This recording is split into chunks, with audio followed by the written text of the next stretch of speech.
A sea of white and blue. Protesters took to the streets of Managua demanding change and justice. It was the first of 3 days of protests against the Nicaraguan President Daniel Ortega. Nicaragua asks for justice, asks for freedom for the people, for a Nicaragua that we really want. They don't even respect the elderly or children anymore. So I want these people exiled, and I pray to God all of this ends with freedom and liberty. Thursday's march covered 5 kilometers from the east to the southeast of the capital. It will be followed by a general strike, and on Saturday, protesters will tour the capital's most restive neighborhoods.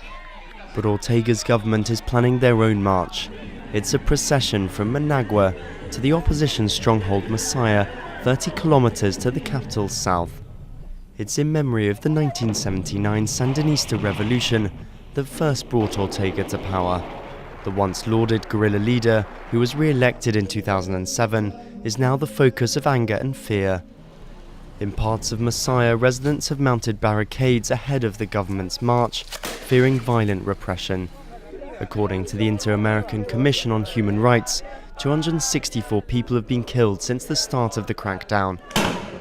The protest began back in April over a now-aborted pension reform, but spread wider with the opposition accusing Ortega of establishing a brutal dictatorship.